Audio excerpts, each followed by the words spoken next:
Jetty here with you.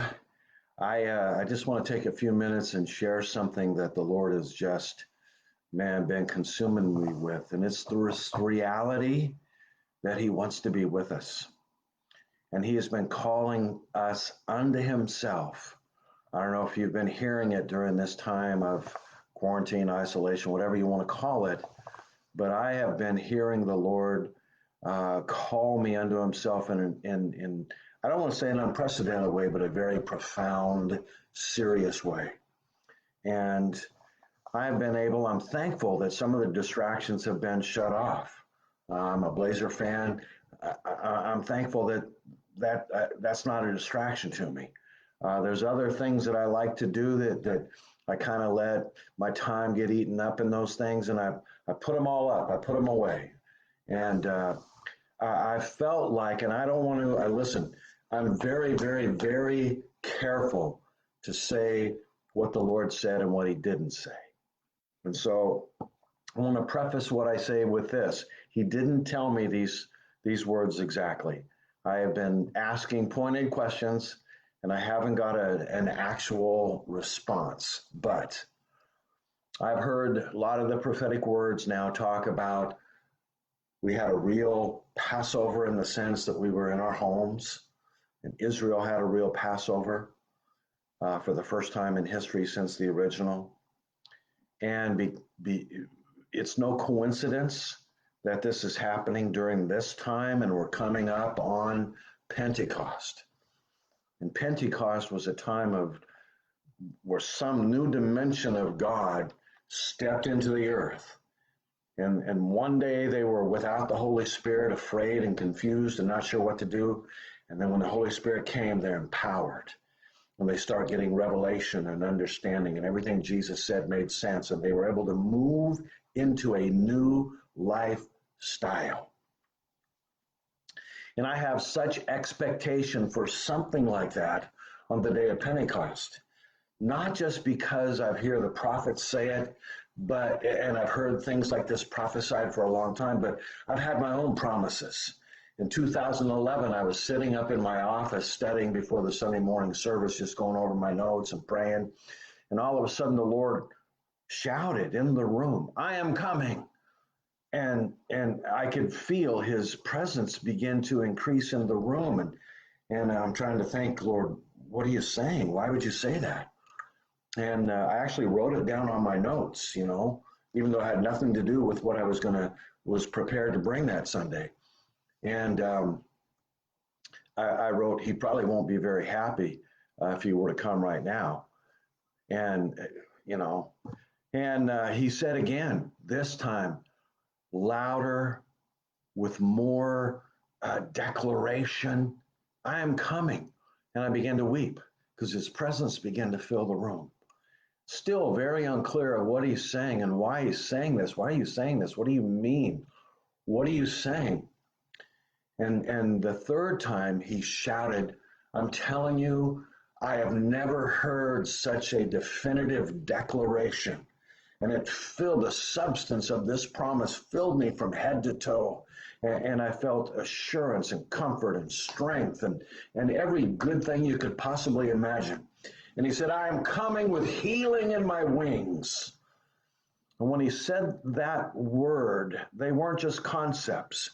The substance of His coming began to just fill me with expectation, with hope, with joy, with confidence.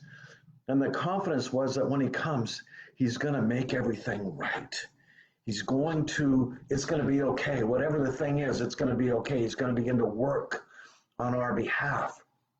And now I went from weeping to I'm just flat out sobbing. His presence has filled the room. And I'm like, "Lord, what are you saying?" And He said, "Go look it up."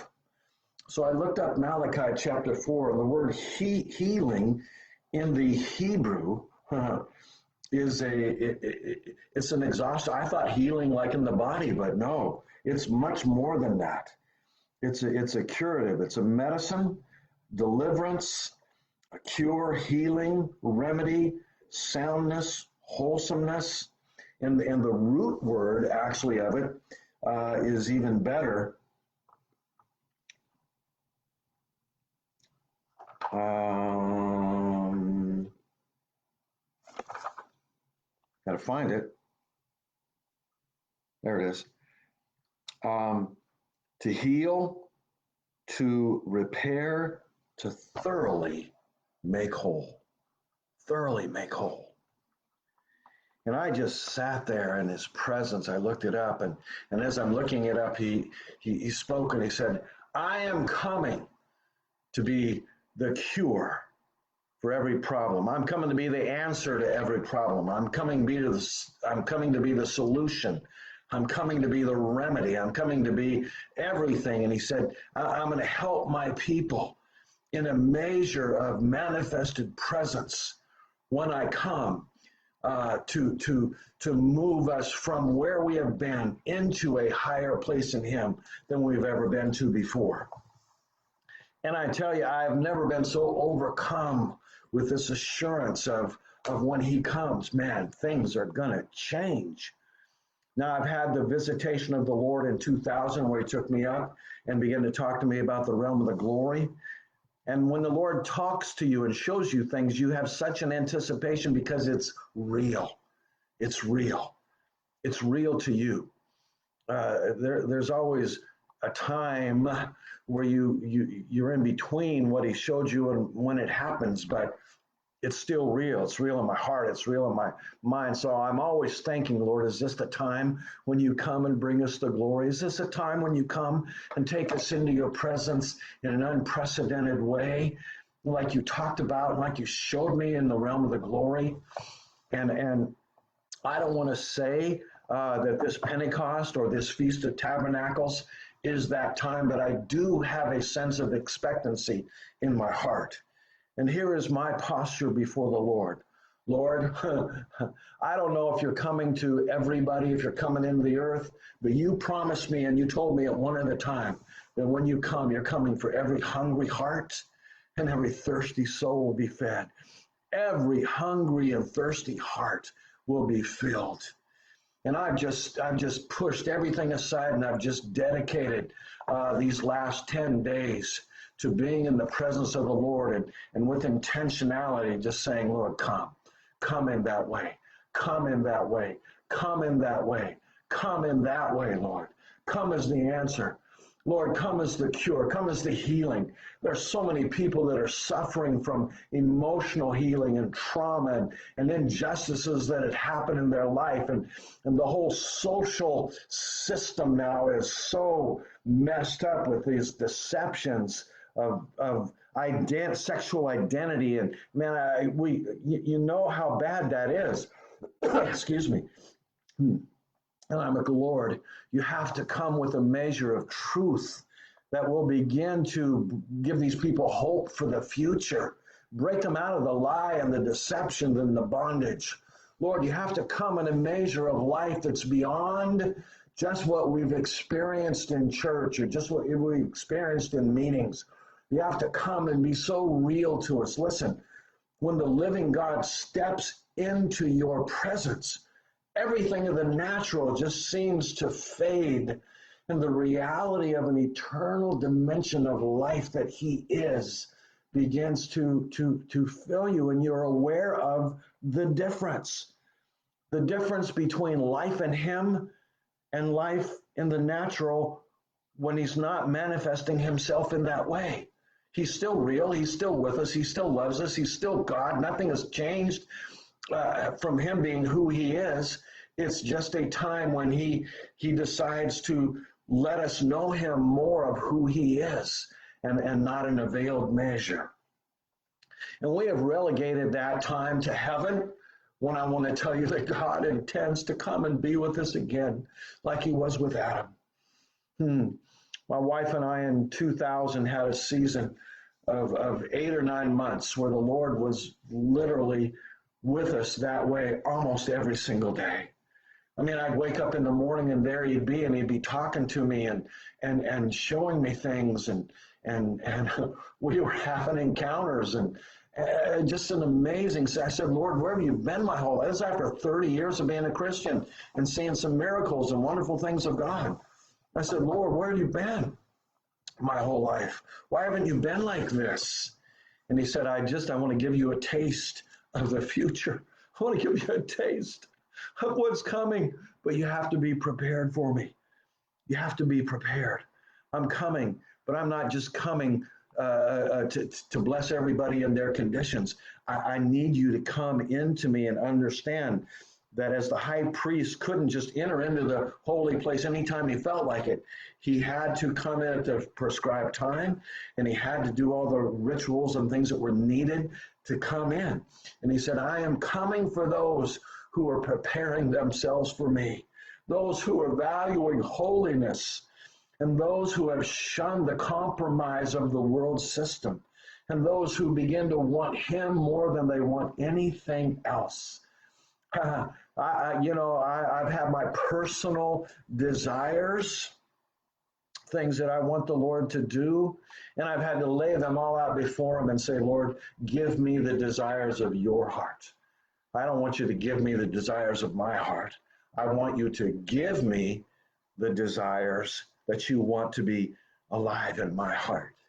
They're your desires. Give them to me. And so, listen, I am expecting. I don't know if this Pentecost, I am so expectant that whether it happens to anybody else, I am expecting an increased, manifest presence of God to be poured out and made real to me on this Pentecost. I am seeking him to that extent. I don't know about you. I would encourage you to press in to see the Lord. I believe the prophets. I believe this could very well be that time period, that measure of Pentecost that equals or even surpasses the original. But all I know is that he's made me a promise he's coming. And I've made myself ready. I'm making myself ready. I am making myself ready. Make yourself ready. The Bible said he's coming for a people prepared for him.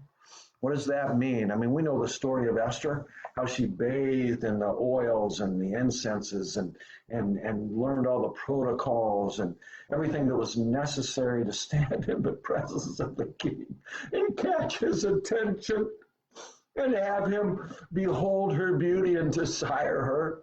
And come on, let the Holy Spirit be the guide that would take us into these places where he so cleans us up and he so beautifies us with holiness and he so purifies us and causes us to be the focus of his attention, and he can't resist coming to us.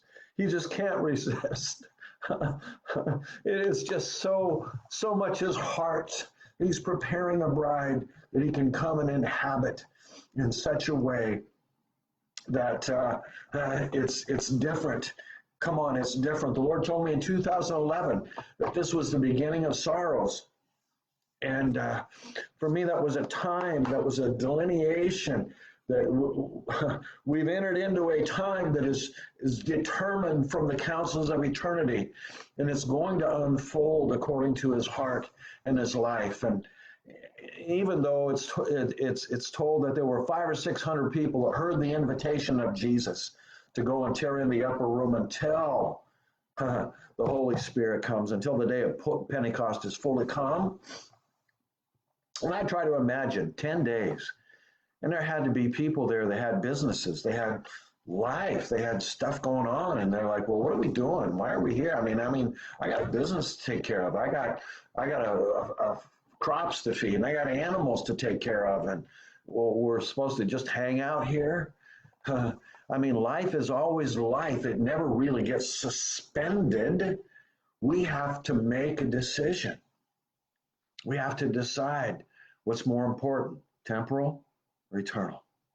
Do we want to be preoccupied with the things of this world, or do we want to, Colossians 3:1, set our affections on things that are above? Seek, if I am dead and my life is hid with Christ, then seek those things which are above, where he's seated at the right hand of God. Set your affections on things above and not on things of the earth. So I just wanted to take a few minutes, share my heart, put that out there for you. If you haven't been very diligent, or you've let all the distractions come, look, take account. Things this coronavirus is loosening up. Things are pretty much going to go back to normal. And there's been a lot of talk about the new normal, but the new normal ain't going to be new unless unless God makes it new. And the people that were pushing these crazy limitations and control measures, they're still there. I mean, they haven't gone away. They know what they're trying to accomplish, and they're still on task. So even if we push back for a while, it's coming back around before you know it. Listen, the only safe place is in Jesus. The only safe place is in Jesus. The only place to really live is in Jesus. Get into Jesus. Ask the Holy Spirit to make you hungry and thirsty, desperate for Him. God bless you.